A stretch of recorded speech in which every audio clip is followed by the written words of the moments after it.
साथियों, स्वागत है आप सभी का संपूर्ण जीके चैनल पर। साथियों, आज से आप लोगों के लिए एक नया बैच तैयार किया गया है जिसमें आप सभी को बिहार दरोगा एसआई का प्रैक्टिस सेट कराया जाएगा। तो सबसे पहले आप लोगों के लिए एडुटेरिया का सेट पूरा कंप्लीट कराया जाएगा। देखिए, यही है एडुटेरिया का वॉल्यूम 1 बुक, और जिसमें 15 मॉडल प्रैक्टिस सेट हैं। हम ये आज से ये क्लास स्टार्ट होता है और ये 15 दिनों के अंदर सारे 15 मॉडल सेट को कंप्लीट कर देना है, जो कि बहुत ही ज़्यादा महत्वपूर्ण प्रश्न इसमें दिए गए हैं। इस एडुटेरिया में जो कि पॉइंट ऑफ व्यू से बहुत ही ज़्यादा महत्वपूर्ण प्रश्न रहते हैं। तो अगर आप लोग बिहार दरोगा का शुरू से एकदम स्टार्ट से तैयारी करना चाहते हैं, प्रैक्टिस सेट मारना चाहते हैं, तो हमारे चैनल को सब्सक्राइब कर लें और बेल आइकन दबा दें, ताकि हम अभी से जो भी क्लास लेंगे, आप लोगों के लिए बिहार दरोगा का प्रैक्टिस सेट कराएंगे, वो जब तक आप लोगों का एग्ज़ाम ख़त्म नहीं होता है तब तक आप लोगों के लिए डेली एक प्रैक्टिस सेट यहाँ पर आप लोगों को मिलेगा। और आप लोग डेली एक प्रैक्टिस सेट हमारे इस चैनल पर मार सकते हैं। यही वो बुक है, वॉल्यूम 1 बुक है, जिसमें 15 मॉडल प्रैक्टिस सेट है। तो एडुटेरिया का है। और चलिए आज हम लोग अपना पहला मॉडल प्रैक्टिस सेट स्टार्ट करते हैं। देखिए, हमारा पहला क्वेश्चन है, सिंधु घाटी सभ्यता के बारे में इनमें से कौन सा कथन सत्य है। तो सिंधु घाटी सभ्यता के बारे में इनमें से सिंधु घाटी सभ्यता के लोग कपास के उत्पादक करने वाले पहले व्यक्ति थे। Option number A is the right answer. Sindhu घाटी सभ्यता नगरीय सभ्यता थी। और दोस्तों, यहाँ के लोग कपास के साथ साथ गेहूं, जौ, बाजरा, ज्वार, चावल की खेती करते थे। क्वेश्चन नंबर 2, जैन धर्म के 3 रत्न त्रिरत्न में शामिल हैं। तो जैन धर्म के 3 रत्न त्रिरत्न में कौन सा शामिल है।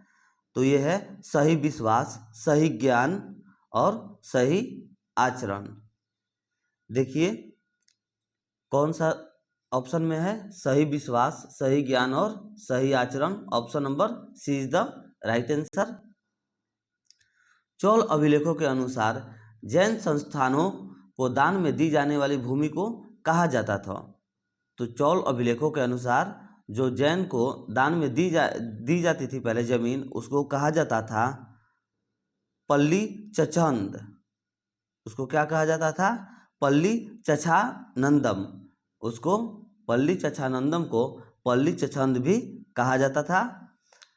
और गैर ब्राह्मणों को जो जमीन जाता था उसे बोला जाता था बैलान वगाई। गैर ब्राह्मणों को जो जमीन दिया जाता था उसको बोला जाता था बैलान वगाई। और स्कूल विद्यालय के लिए जो दान में जमीन दिया जाता था उसको बोला जाता था साला भोग। और जो ब्राह्मणों को दान में दिया जाता था उस भूमि को बोला जाता था ब्रह्मादे। चलिए आगे बढ़ते हैं, क्वेश्चन नंबर 4 देखते हैं। विशाखा दत्त द्वारा रचित मुद्राक्षस कौन सी भाषा में लिखी गई है। तो ये लिखी गई है संस्कृत भाषा में। इस ग्रंथ से चंद्रगुप्त मौर्य के विषय में विस्तृत जानकारी प्राप्त होती है। जो ये ग्रंथ है मुद्राक्षस, इसमें इस ग्रंथ से चंद्रगुप्त मौर्य के विषय में बहुत सी जानकारी प्राप्त होती है। इस नाटक में चंद्रगुप्त मौर्य को वृषल तथा कुलहीन कहा गया था। निम्नलिखित में से किस शासन के शासनकाल में भारत का पहला मुद्रा मुद्रित हुआ था। तो किस शासन के शासनकाल में हुआ था भारत का पहला मुद्रित, तो वो थे Shershah Suri. Option number B is the right answer. जो उस सिक्के का वजन था वो था 178 ग्रेन था। यह जो सिक्का था वो चांदी का हुआ करता था। निम्नलिखित में से किसके शासनकाल में मुगलों और मराठों के बीच द्वंद्व प्रारंभ हुआ। तो किसके शासनकाल में द्वंद्व प्रारंभ हुआ था, तो इसका आंसर हो जाएगा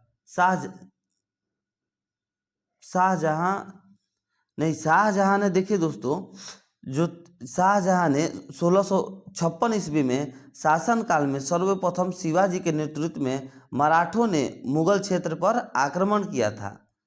किसके नेतृत्व में, शाहजहां के नेतृत्व में। लेकिन मराठों एवं मुगलों के प्रत्यक्ष में प्रत्यक्ष संदर्भ में औरंगजेब के शासनकाल में इसे शुरू किया गया था। तो इसका सही आंसर हो जाएगा option number D is the right answer, Aurangzeb. आगे बढ़ते हैं। भारत में किस गवर्नर जनरल को स्थानीय स्वशासन का पिता कहा जाता है? तो भारत में किस गवर्नर जनरल को स्थानीय स्वशासन का पिता कहा जाता है? तो इसका सही आंसर होगा Lord Ripon, option number A is the right answer. इनके समय ही में ही भारत सन 1881 ईस्वी में सर्वप्रथम नियमित जागरण करवाई गई, जनगणना करवाई गई थी इन्हीं के शासन में 1881 में। तब से लेकर अब तक प्रत्येक 10 वर्ष के अंतराल पर जनगणना की जाती है। जनगणना दोस्तों कितने वर्ष के अंतराल पर की जाती है, कितने वर्ष के गैप में की जाती है? तो 10 वर्षों का टाइम के बाद जनगणना फिर से दोबारा किया जाता है। ब्रिटिश साम्राज्य में अवध का विलय हुआ था। तो ब्रिटिश साम्राज्य में वर्ष 1856 में अवध का विलय हुआ था, option number D is the right answer. उस समय अवध का नवाब वाजिद अली शाह था। निम्नलिखित में से किसने बंगाल के विभाजन 1905 के विरोध में हुए आंदोलन का नेतृत्व किया था? तो किसने किया था? तो वो थे सुरेंद्रनाथ बनर्जी ने किया था, option number A is the right answer. और देखिए 20 जुलाई 1905 को बंगाल का विभाजन के निर्णय की घोषणा की गई थी। कब की गई थी बंगाल के विभाजन का घोषणा? तो 20 जुलाई 1905 को बंगाल विभाजन का निर्णय लिया गया था, जो कि 16 अक्टूबर 1905 को बंगाल विभाजन प्रभावी हुआ। इस दिन पूरे बंगाल में शोक दिवस मनाया गया था। क्वेश्चन नंबर 10 देखते हैं। किस व्यक्ति ने महात्मा गांधी को पहली बार राष्ट्रपिता करके संबोधित किया था? तो वो कौन से व्यक्ति थे? वो व्यक्ति थे सुभाष चंद्र बोस। सुभाष चंद्र बोस ने महात्मा गांधी को राष्ट्रपति कहकर संबोधित किया था। सत्यशोधक समाज की स्थापना हुई थी। तो सत्यशोधक समाज की स्थापना कब हुई थी? तो इसका सही आंसर होगा ज्योतिबा फुले द्वारा 1873 ईस्वी में, option number C is the right answer. Atala Devi Masjid का निर्माण किस शासन द्वारा किया गया था? तो अटला देवी मस्जिद का निर्माण इब्राहिम शाह सरकी के द्वारा किया गया था, option number B is the right answer. और कब किया गया था दोस्तों? तो 1408 ईस्वी में किया गया था। और अटला देवी मस्जिद का निर्माण कन्नौज के राजा विजय चंद्र द्वारा निर्मित अटला देवी के मंदिर को तोड़कर किया गया था। ये अटला देवी के मंदिर को तोड़ करके अटला देवी मस्जिद का निर्माण किया गया था, 1408 ईस्वी में किया गया था और इब्राहिम शाह सरकी ने किया था, शासक के द्वारा किया गया था। आगे बढ़ते हैं, क्वेश्चन नंबर 13 देखते हैं। अलाउद्दीन के समय भू राजस्व की दर उपज का कितना भाग था? तो अलाउद्दीन के समय पर कितना भाग था? 1/2 भाग था, option number A is the right answer. भारतीय संविधान अपने नागरिकों को डैश की समानता का वचन देता है। तो भारतीय संविधान अपने नागरिकों को प्रतिष्ठान और अवसर का समानता का वचन देता है, option number C is the right answer. और देखिए इससे रिलेटेड और भी कुछ टॉपिक्स हैं। भारतीय संविधान अपने नागरिकों को सामाजिक, आर्थिक और राजनीतिक न्याय तथा विचार, अभिव्यक्ति, विश्वास, धर्म और उपासना की स्वतंत्रता, प्रतिष्ठा और अवसर की समानता प्रदान करता है। आगे बढ़ते हैं, क्वेश्चन नंबर 15। निम्नलिखित में से कौन सी सीमित ने मूल कर्तव्य को संविधान में सम्मिलित करने का सुझाव दिया? तो किसने दिया? स्वर्ण सिंह सीमित, option number A is the right answer, जो कि 42वें संविधान संशोधन अधिनियम 1976 के द्वारा 10 मूल कर्तव्यों का उल्लेख किया गया था और जो कि 2002 के द्वारा 11वां मूल कर्तव्य जोड़ा गया था 86 संविधान संशोधन के अधिनियम के द्वारा, जिसमें 6 से 14 वर्ष तक की उम्र के बीच अपने बच्चों की शिक्षा के अवसर उपलब्ध कराने को जोड़ा गया था। आगे बढ़ते क्वेश्चन नंबर 16। अनुसूचित जनजाति के संरक्षण के लिए एक क्षेत्र को अनुसूचित क्षेत्र के रूप में घोषणा करने की शक्ति किसके पास होती है? तो इसका सही आंसर हो जाएगा राष्ट्रपति। Option number C is the right answer. Gram Sabha में निम्न में से कौन शामिल होता है? तो ग्राम सभा में निम्न में से कौन शामिल होता है? तो इसका सही आंसर होगा वे सभी व्यक्ति जिनके नाम गांव विशेष में पंचायत के लिए मतदाता सूची में दर्ज हैं। Option number B is the right answer. संविधान का निम्न में से कौन सा संशोधन केंद्र तथा राज्यों में मंत्री परिषद के मंत्रियों की अधिवक्ता संख्या सीमित करता है? तो इसका सही आंसर हो जाएगा ऑप्शन नंबर सी 91वां संविधान संशोधन करता है। इसी संविधान संशोधन में छोटे राज्यों को कम से कम 12 मंत्रियों को नियुक्त करने का अधिकार प्राप्त किया गया था। निम्न में से कौन सा एक संविधान संस्था नहीं है? तो कौन सा एक संविधान संस्था नहीं है? तो देखते हैं। संघ लोक सेवा आयोग ये संविधान संस्था है। राज्य लोक सेवा आयोग ये भी संविधान संस्था है। वित्त आयोग ये भी संविधान संस्था है। और संवैधानिक संस्था जो नहीं है वो है option number D NITI Aayog. Option number D NITI Aayog. तो इसका सही आंसर हो जाएगा ऑप्शन नंबर डी। आगे बढ़ते हैं, देखते हैं क्वेश्चन नंबर 20। 1946 में निर्मित अंतरिम सरकार में कार्यपालिक परिषद के उपसभापति थे। तो इसके उपसभापति कौन थे? तो जवाहरलाल नेहरू थे। Option number B is the right answer. और उपसभापति को ही उपाध्यक्ष कहा जाता है दोस्तों, ये आप लोग याद रखें, उपसभापति को ही उपाध्यक्ष कहा जाता है। Question number 21।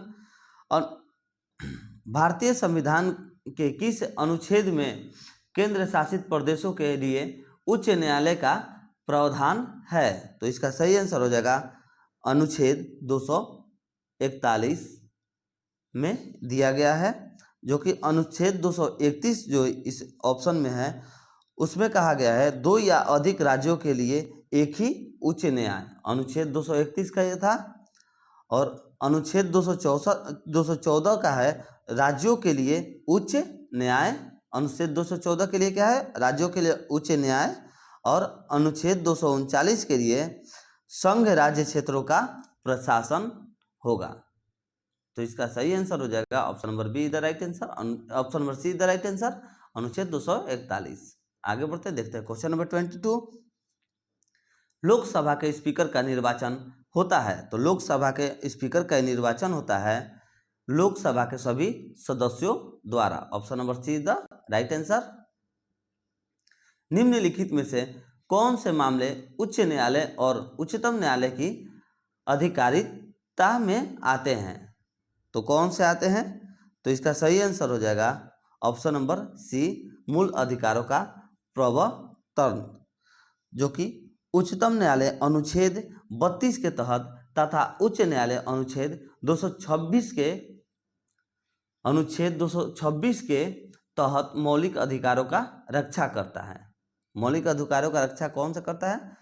तो उच्च न्यायालय अनुच्छेद 32 और उच्च न्यायालय अनुच्छेद 226 के तहत मौलिक अधिकारों का रक्षा करता है। आगे बढ़ते हैं, देखते हैं क्वेश्चन नंबर 24।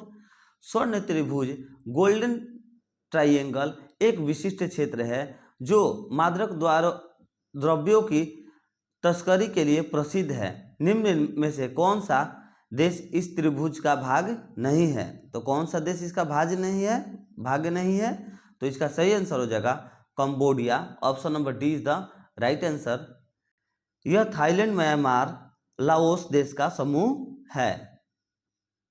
कंबोडिया जो है वो थाईलैंड, म्यांमार, लाओस देश का समूह है, ना कि त्रिभुज का भाग है। त्रिभुज का भाग नहीं है कंबोडिया। आगे बढ़ते हैं क्वेश्चन नंबर 25।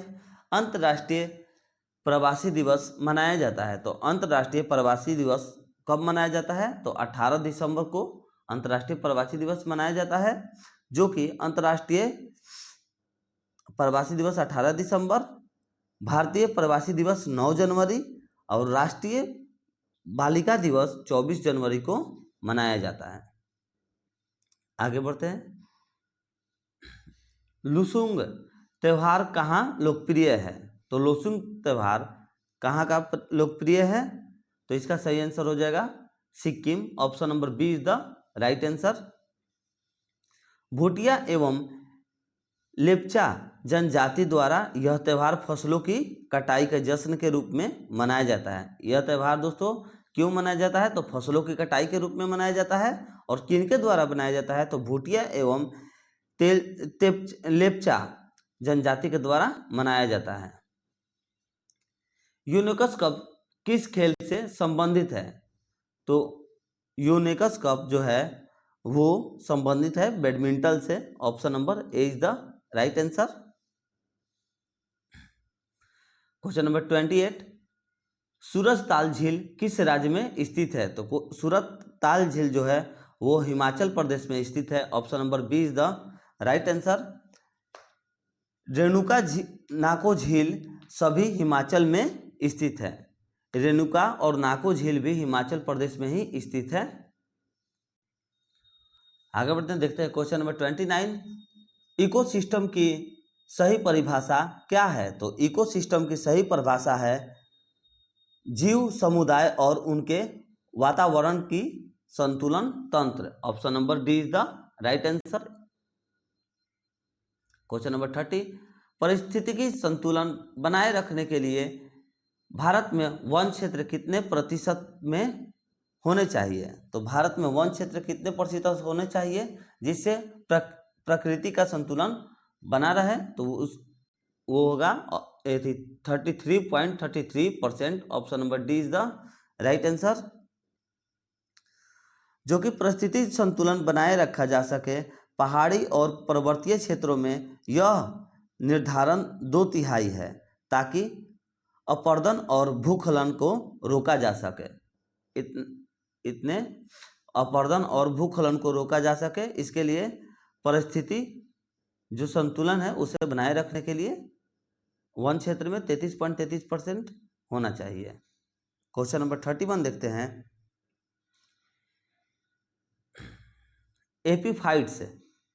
एपीफाइट्स पौधे बहुत अधिक विकसित होने वाले पौधे हैं जो अन्य पौधों पर निर्भर रहते हैं। वो क्यों निर्भर रहते हैं?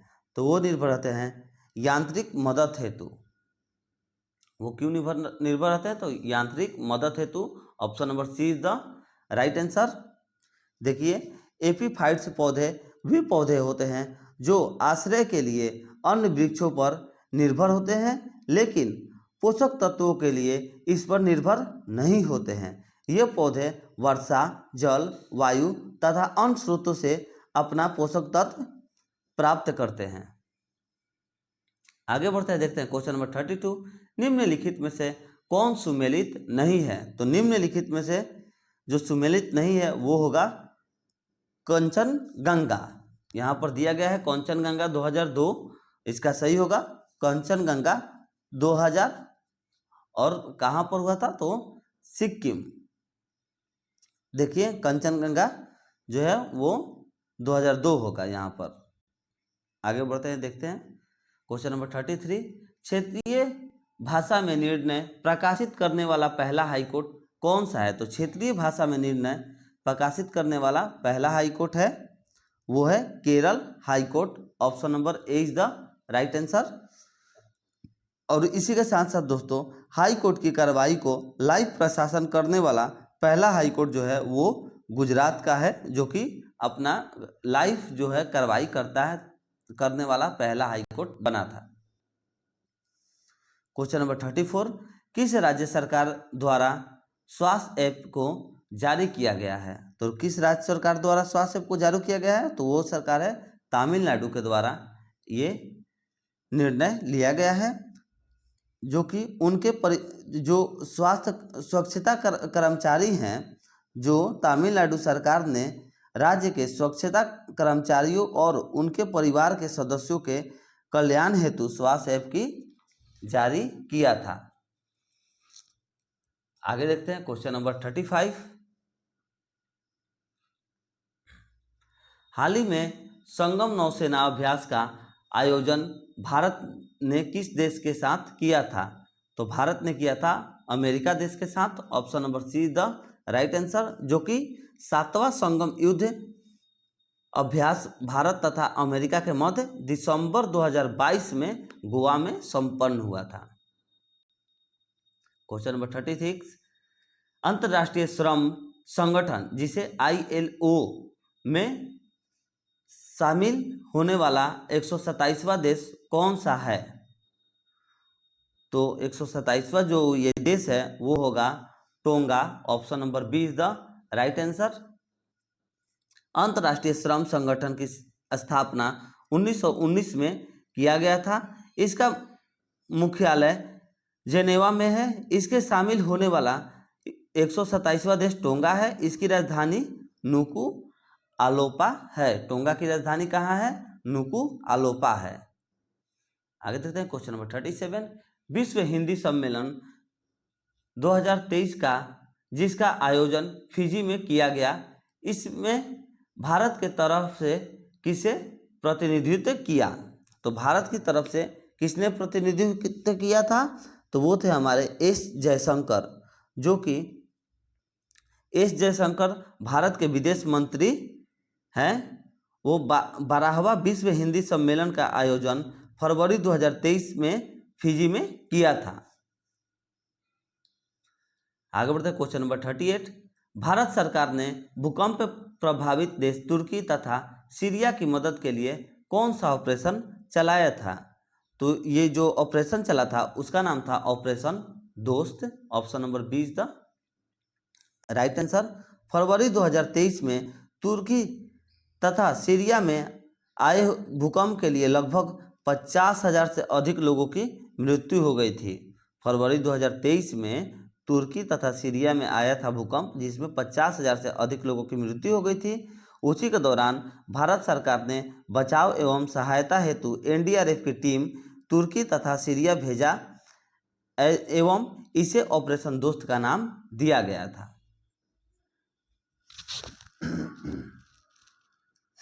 आगे बढ़ते हैं, देखते हैं क्वेश्चन नंबर 39। तो ग्लोबल फायर पावर इंडेक्सन 2023 में कौन सा देश प्रथम स्थान पर है? तो कौन सा देश प्रथम स्थान पर है? तो इसका सही आंसर हो जाएगा अमेरिका। जो अमेरिका देश है वो प्रथम स्थान पर है। जो चौथे स्थान पर है वो है भारत। हम लोग चौथे स्थान पर हैं। वित्त वर्ष 2023-24 के दौरान देश का GDP विकास दर कितना रहने का अनुमान है? तो वित्तीय वर्ष 2023-24 के दौरान विकास का जो GDP जो है वो 6 से 6.8% अनुमानित किया गया है। वित्त मंत्री निर्मला सीतारमण द्वारा संसद में बजट 2023-24 को पेश किया गया, जिसमें कि GDP विकास दर 6 से 6.8% रहने का अनुमान है। Question number 41। दूध उत्पादक में भारत का स्थान विश्व में कौन सा है? तो दूध उत्पादक में भारत का स्थान पहला है। Option number A is the right answer. और भारत कितना दूध उत्पादक का करता है? तो वो है 25% का योगदान करता है। ये याद रखें कि भारत 25% का दूध उत्पादक का योगदान करता है। आगे देखते हैं क्वेश्चन नंबर 42। अर्जुन पुरस्कार 2022 में सम्मानित सूत्री अंशु का संबंध किस खेल से है? तो ये जो खेल है उसके किस खेल से है? तो कुश्ती से है। Option number B is the right answer. वर्ष 2022 में कुल 25 खिलाड़ियों को अर्जुन अवार्ड से सम्मानित किया गया है। Question number 43। ग्रैमी पुरस्कार 2023 हेतु किसे एल्बम ऑफ द ईयर चुना गया था? तो किसे चुना गया था? वो थे Harry House. Option number B is the right answer, Harry House. जो कि 65वां ग्रेमी अवार्ड जब था उसी में हैरी हाउस चुना गया था, और सॉन्ग ऑफ द ईयर का अवार्ड जस्ट लाइक दैट को दिया गया। आगे बढ़ते हैं, क्वेश्चन नंबर 44। प्रसिद्ध पुस्तक विक्ट्री सिटी के लेखक हैं। तो प्रसिद्ध पुस्तक विक्ट्री सिटी के लेखक सलमान रुश्दी हैं। Option number A is the right answer. यह पुस्तक 2023 में प्रकाशित किया गया है। सलमान रुश्दी द्वारा लिखे गए और भी और पुस्तक है, वो पुस्तक का नाम देख लेते हैं। तो पहला है मिडनाइट्स चिल्ड्रेन, दूसरा है सेम, और तीसरा है द सैटेनिक वर्सेज। आगे बढ़ते हैं, देखते हैं क्वेश्चन नंबर 45। विश्व कैंसर दिवस 2023 का थीम क्या था? तो विश्व कैंसर दिवस 2023 का जो थीम था वो था क्लोज द केयर गैप। तो इसका सही आंसर होगा ऑप्शन नंबर बी, जो 4 फरवरी को मनाया जाता है। विश्व कैंसर दिवस कब मनाया जाता है? 4 फरवरी को मनाया जाता है दोस्तों। आइए देखते हैं question number 46। Statute of knowledge को स्थापित किया गया था। तो स्टैट्यू ऑफ नॉलेज को कहाँ पर स्थापित किया गया था? तो इसका सही आंसर हो जाएगा महाराष्ट्र में किया गया था। Option number A is the right answer. Maharashtra के लातूर में स्थापित किया गया है। यह बी.आर. अम्बेडकर की प्रतिमा है। यह लगभग 70 फीट ऊंचा है। यह कितना फीट ऊंचा है जो ये बना है? तो 70 फीट ऊंचा है। और किसका है? तो बी.आर. अम्बेडकर, बी.आर. अम्बेडकर। आगे देखते हैं क्वेश्चन नंबर 44। जनवरी 2023 में आई रिपोर्ट के अनुसार 2022 में भारत का सबसे प्रदूषित शहर कौन सा है? तो 2022 में भारत का सबसे प्रदूषित शहर है वो है नई दिल्ली। इसमें कोई नई बात नहीं है, यही बार बार होता है। निजी एजेंसी द्वारा जारी रिपोर्ट के अनुसार 2022 में भारत का सबसे प्रदूषित शहर नई दिल्ली रहा है। आगे बढ़ते हैं क्वेश्चन नंबर 48। निम्नलिखित प्रश्नों में कौन सही सुमेलित नहीं है? तो निम्नलिखित में जो सही सुमेलित नहीं है वो है महाराष्ट्र गणेश नाग। ये जो है ये सही सुमेलित नहीं है। Option number D is the right answer, जो कि महाराष्ट्र के नए राज्यपाल रमेश बैस बने हैं, जो कि बिहार के राज्यपाल राजेंद्र बी आलेकर बने हैं। अभी बिहार के कौन से राज्यपाल हैं? तो राजेंद्र बी आलेकर बने हैं। क्वेश्चन नंबर 49 देखते हैं। हाल ही में तुलसीदास बलराम का निधन हो गया, इसका संबंध किस क्षेत्र से है? तो तुलसीदास बलराम का निधन हो गया, इनका संबंध जो है वो खेल क्षेत्र से है। Option number A is the right answer. Tulsidas Balram Bharat के प्रसिद्ध फुटबॉलर थे। इन्हें अर्जुन अवार्ड से भी सम्मानित किया गया था। Question number 50।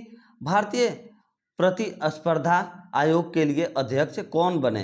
तो भारतीय प्रतिस्पर्धा आयोग के लिए अध्यक्ष बने थे संगीत Verma. Option number A is the right answer. इसकी स्थापना 2003 में की गई थी, जो कि कुल 7 सदस्य होते हैं इसमें। Question number 51। अंतर्राष्ट्रीय धर्म थंब सम्मेलन का उद्घाटन कहाँ किया गया? तो कहाँ पर किया गया था? तो भोपाल में किया गया था। Option number A is the right answer. यह 3 दिवसीय सम्मेलन है जिसमें लगभग 15 से अधिक देश शामिल होंगे। हाल ही में दयानंद सरस्वती का कौन सी जयंती मनाई गई थी? तो हाल ही में जो दयानंद सरस्वती की जो जयंती मनाई गई थी वो थी 200वां जयंती मनाई गई थी, जो कि प्रधानमंत्री नरेंद्र मोदी ने 200वीं जयंती के आयोजन का शुभारंभ किया था। दयानंद सरस्वती द्वारा 1875 में आर्य समाज की स्थापना की गई थी। क्वेश्चन नंबर 53 देखते हैं। हाल ही में किसके द्वारा दुनिया के सबसे लंबे प्लेटफॉर्म का उद्घाटन हुबली में किया गया? तो किसके द्वारा किया गया था? ये नरेंद्र मोदी के द्वारा किया गया था। Option number A is the right answer. और जो ये प्लेटफॉर्म है, ये प्लेटफॉर्म 1.5 किलोमीटर है, जो कि दुनिया का सबसे लंबा प्लेटफॉर्म है। क्वेश्चन नंबर 54, नेपाल के नए राष्ट्रपति कौन बने हैं? तो नेपाल के जो अभी नए राष्ट्रपति बने हैं वो हैं Ramchandra Paudel. Option number A is the right answer. हाल ही में किस राज्य में आयोसोंग उत्सव मनाया गया है? तो आयोसोंग उत्सव जो मनाया गया है वो किस राज्य में मनाया गया है? तो होगा Manipur. Option number B is the right answer. यह उत्सव होली के दिनों में 5 दिनों तक चलती है। यह उत्सव जो है वो होली के दिनों में 5 दिनों तक चलती है, जो मणिपुर में मनाया जाता है। क्वेश्चन नंबर 56, महाराष्ट्र भूषण पुरस्कार 2022 में किसे सम्मानित किया गया? तो महाराष्ट्र भूषण पुरस्कार 2022 में वो शामिल किया गया, वो है Appa Saheb Dharmadhikari. Option number A is the right answer. पहली बार महाराष्ट्र भूषण पुरस्कार की शुरुआत 1996 में किया गया था दोस्तों, ये याद रखें। 1996 में पहली बार महाराष्ट्र पुरस्कार की शुरुआत की गई थी। Question number 57, Vande Bharat train का संचालन करने वाली पहली महिला ड्राइवर कौन बनी है? तो वंदे भारत ट्रेन का संचालन करने वाली पहली महिला ड्राइवर सुरेखा यादव बनी है। Option number B is the right answer. इन्होंने सेलापुर से मुंबई सीएसटी तक ट्रेन चलाई थी। सुरेखा यादव ही देश की पहली महिला ट्रेन ड्राइवर भी हैं। अपने भारत देश की सबसे पहली महिला ट्रेन ड्राइवर कौन है? तो वो हैं सुरेखा यादव, सुरेखा यादव। क्वेश्चन नंबर 58, रबी फसल की बुआई की जाती है। तो रबी फसल की बुआई मार्च जुलाई में तो काटी जाती है। इसका सही आंसर होगा अक्टूबर नवंबर में रबी फसल की बुआई की जाती है। और कटाई कब की जाती है दोस्तों? तो मार्च अप्रैल में काटी जाती है। और रबी फसल के उदाहरण में जो कि कुछ उदाहरण है, गेहूं, चावल, जौ, सरसों, ये सब बोए जाते हैं। क्वेश्चन नंबर 59, जूट उत्पादक में अग्रणी राज्य है। तो जूट उत्पादक में अग्रणी राज्य पश्चिम बंगाल है। Option number D is the right answer. यह कपास के बाद दूसरी सर्वाधिक रेशे वाली फसल है। कपास के बाद दूसरी जो सर्वाधिक रेशे वाली फसल है वो है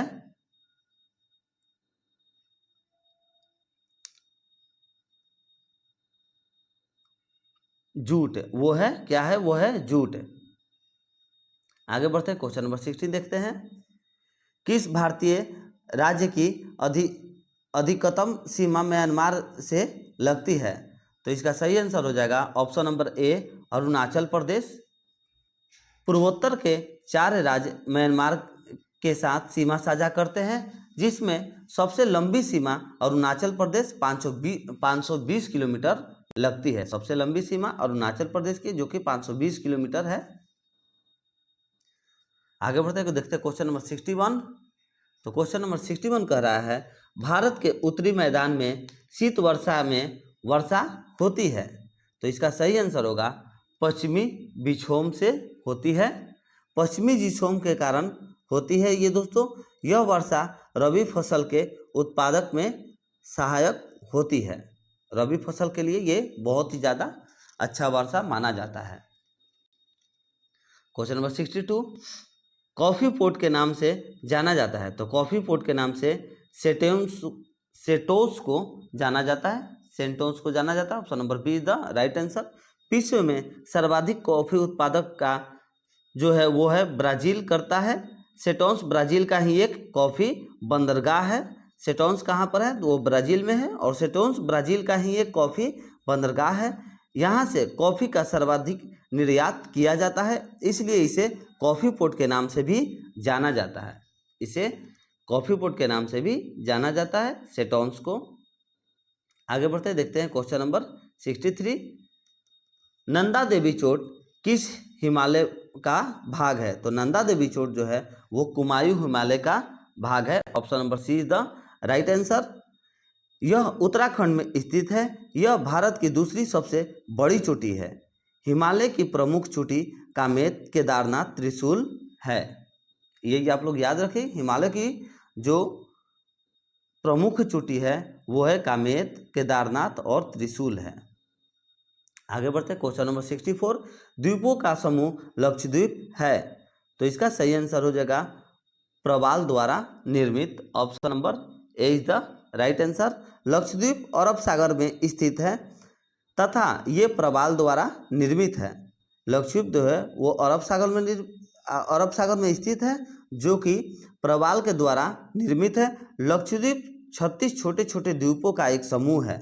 लक्षद्वीप जो है वो 36 छोटे छोटे देशों का एक समूह है, द्वीपों का एक समूह है।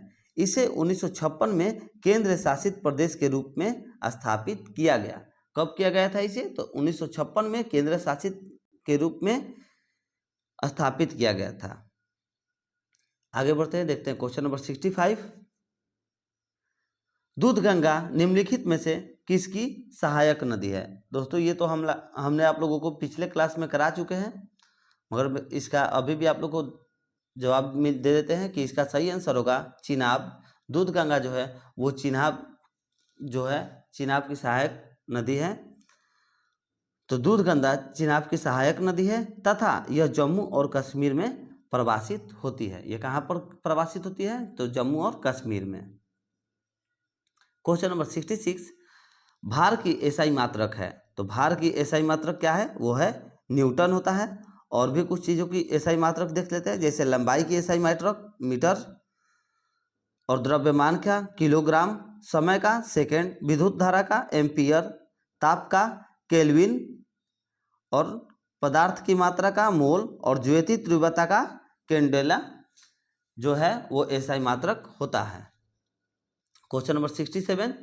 निम्नलिखित में से कौन सा यंत्र समुद्र के भीतर से ऊपर की वस्तुओं को देखने के लिए पनडुब्बी में प्रयोग किया जाता है? तो कौन सा यंत्र है जो कि समुद्र के ऊपर से ही समुद्र के नीचे पनडुब्बी में प्रयोग किया जाता है देखने के लिए समुद्र के नीचे का? तो उसे कहा जाता है periscope. Option number B is the right answer. Periscope इसका सही आंसर होगा, जिसकी सहायता से पानी में डूबे हुए वस्तुओं को पानी के ऊपर का हर से दिखाई देता है। आगे बढ़ते हैं, देखते हैं क्वेश्चन नंबर 68। यदि कार्य का मान घनात्मक हो तो जिस निकाय पर कार्य हो रहा है उसका क्या प्रभाव पड़ेगा? तो उसका सही आंसर होगा ऑप्शन नंबर डी, जिसकी ऊर्जा में वृद्धि होगी।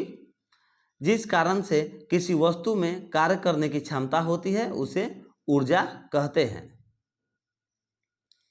यदि दो कणों के बीच की दूरी बढ़ जाती है तो इसके बीच गुरुत्वाकर्षण बल पर क्या प्रभाव पड़ेगा? तो गुरुत्वाकर्षण बल पर प्रभाव पड़ेगा दोस्तों, वो होगा कम हो जाएगा। Option number B is the right answer. उत्क्षेप बल और भार कार्य करते हैं, तो उत्क्षेप बल और भार जो है वो कार्य करते हैं, इसका होगा विपरीत दिशा में। Option number D is the right answer, विपरीत दिशा में। निम्न में से क्या तरंग की विशेषता नहीं है? तो निम्न में से जो तरंग की विशेषता नहीं है उसका आंसर होगा माध्यम। Option number D is the right answer. जबकि तरंग दैर्ध्य, आयात, आवृत्त तरंग की विशेषताएं हैं। Question number 72। निम्नलिखित में से कौन सा विकल्प रासायनिक परिवर्तन है? तो जो रासायनिक परिवर्तन है वो है दूध का दही में परिवर्तन होना। Option number A is the right answer. जो कि अन्य शेष, जो तीनों ये अन्य शेष हैं वो सभी भौतिक परिवर्तन का उदाहरण हैं। निम्नलिखित में से किसने परमाणु का अविभाज्यता के बारे में बताया? तो अविभाज्यता के बारे में जो परमाणु का वो बताया था वो थे Dalton. Option number A is the right answer, Dalton. Question number 74। निम्नलिखित में से कौन सा सामान्य तापमान पर द्रव अवस्था में होता है? तो निम्नलिखित में से जो समान तापमान पर द्रव अवस्था में होता है वो होगा gallium. Option number A is the right answer. Gallium एक धातु है जिसका प्रतीक Ga से होती है।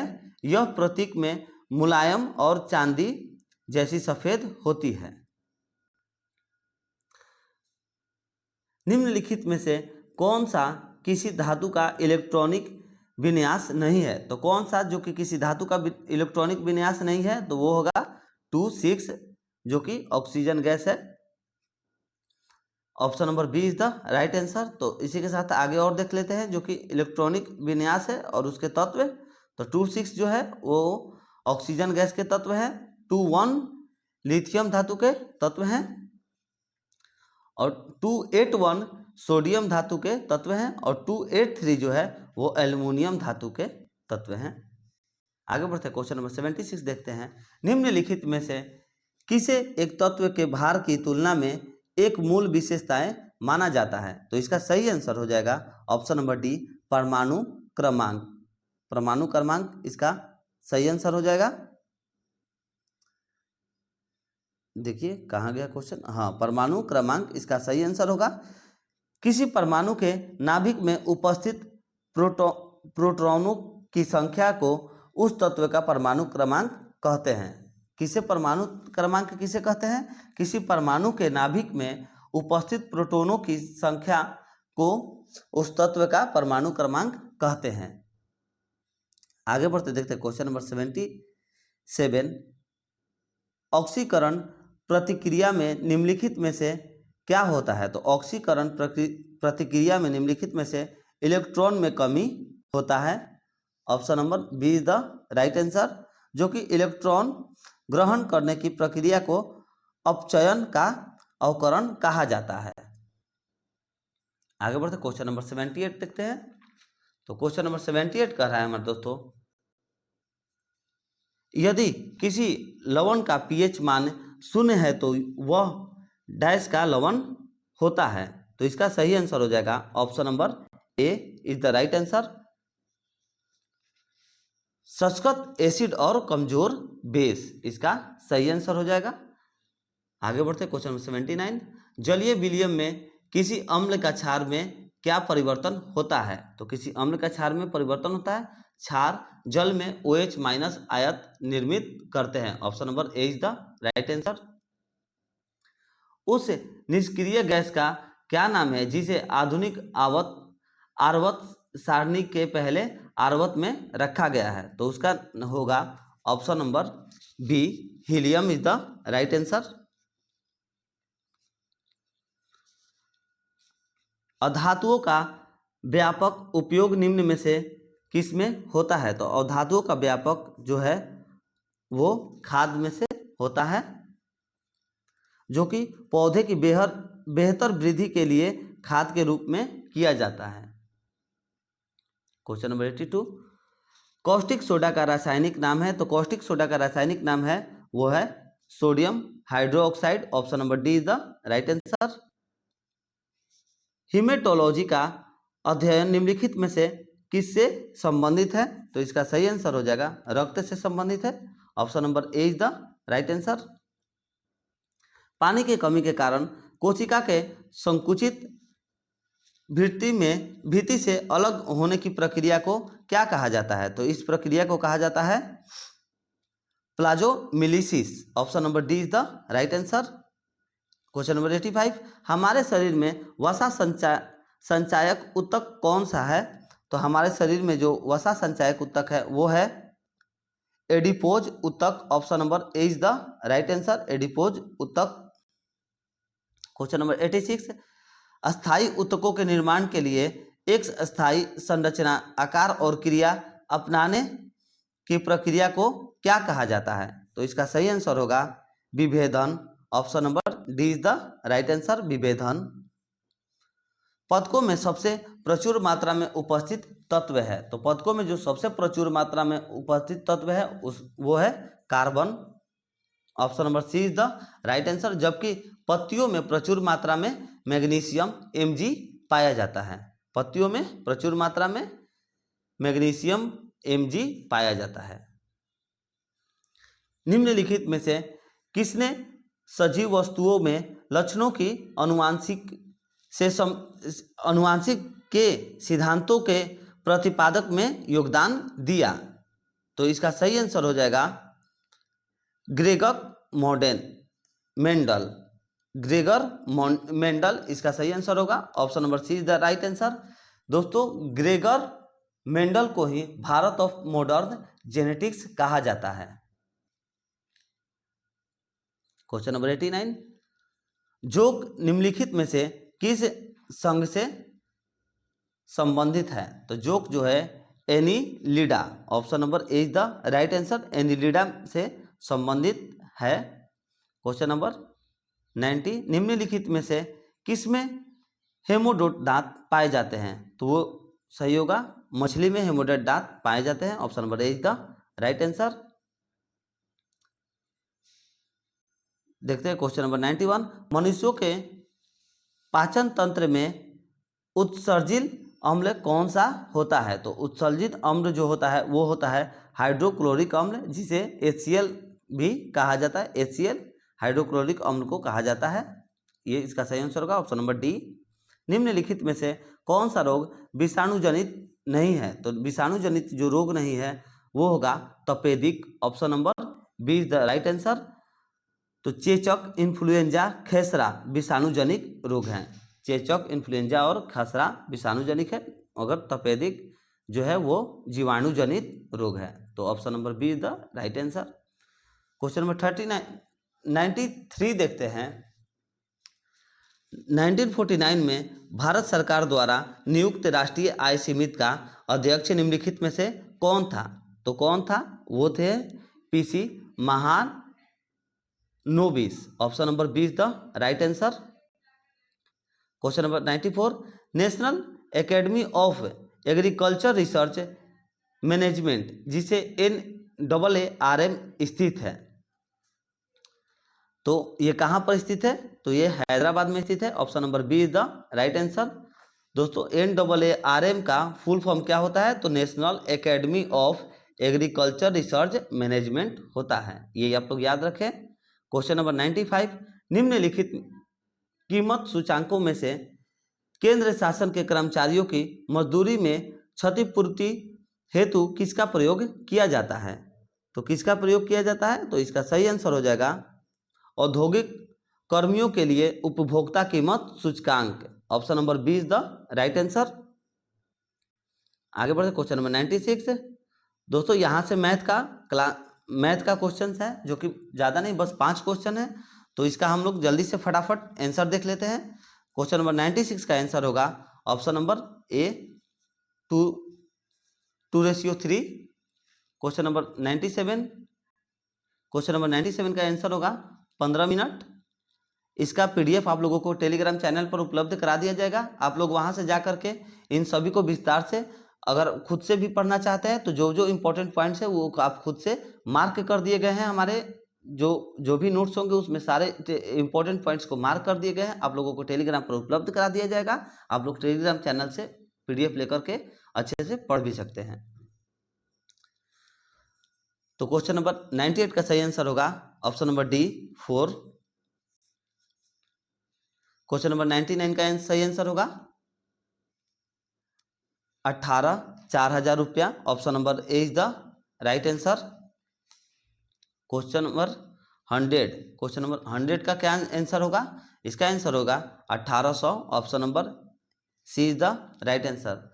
तो दोस्तों यहाँ पर खत्म होता है हमारा आज का एडुटेरिया का पहला मॉडल प्रैक्टिस सेट, और जो कल हम लोग फिर इसी टाइम पर देखेंगे एडुटेरिया का दूसरा मॉडल प्रैक्टिस सेट। तो दोस्तों उम्मीद करता हूँ आपको ये वीडियो पसंद आया होगा, और वीडियो अच्छा लगा हो तो प्लीज़ वीडियो को लाइक शेयर और चैनल को सब्सक्राइब करके बेल आइकन दबा लें, ताकि आने वाले वीडियो की नोटिफिकेशन आपको मिल जाए। तो चलिए मिलते हैं नेक्स्ट वीडियो में। जय हिंद।